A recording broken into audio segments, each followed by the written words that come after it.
So welcome back to our conversation about the human animal and the human predicament. And today I'd like to talk about outsourcing. And by that, I'm not talking about what companies do to move part of their manufacturing process overseas or something. No, I'm talking about outsourcing our native and indigenous human capabilities to machines. And to explain this, I would like to start with Socrates and his experience in ancient Athens. And at the time, Athens was a city of inquiry. People were really curious about the big questions of the day, and they would gather in the public square and give speeches and hear great oratory about the human condition. And at the same time, people were beginning to write things down. And Socrates was concerned about this. He thought that writing would change our memory. And here's how he put it. If men, and today of course we would say humans or people, learn the art of writing, it will implant forgetfulness in their souls. They will cease to exercise memory and will rely instead on what is written, calling things into remembrance, not by what's in themselves, by means of external marks. So in this, Socrates came across as sort of a early personal trainer or athletic coach because he understood the use it or lose it principle. Now fast forward to the age of industrialization and machines, where we developed all sorts of machines to outsource human capability, especially our physical and muscular capability. We invented steam engines and later on fossil fuel machines to take over this capability of the human body. And in turn, that led to our crisis with obesity and diabetes and everything else.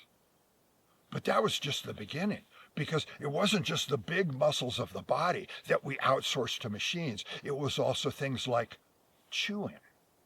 Yeah, we developed machines to grind and process and refine our foods so that we no longer had to chew so much when we ate.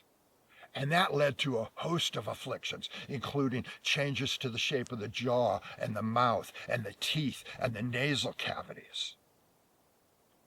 We didn't chew as much, and our faces actually changed. Now look at something like navigation.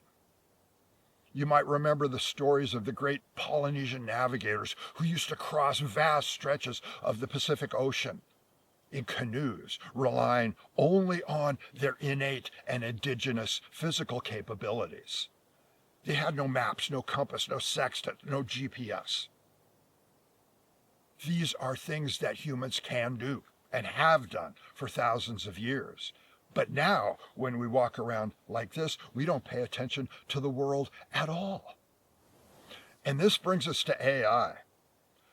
The danger of AI is similar to these other machines that have created atrophy in the human animal. But this time, the danger is that AI will take over our imagination, our creativity, and our judgment in the face of ambiguous circumstances. Because when you sit down, if you put a query into AI, no effort is required.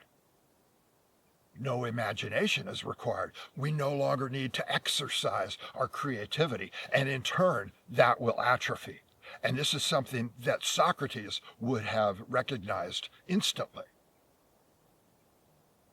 Now, obviously, we live in a world of machines now, and we need to be capable and competent with these machines.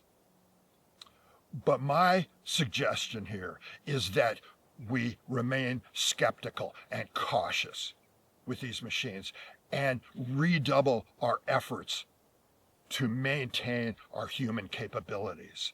Double back on the body. The solution for outsourcing is insourcing. Exercise your creativity. Exercise your muscular system. Exercise your chewing muscles. Exercise your navigation by putting the phone away whenever possible. And above all, exercise your creativity and your imagination. Don't let the machine take over your life. This is essential. So, focus on the body, focus on your capabilities, and do the best you can. I'll see you next time.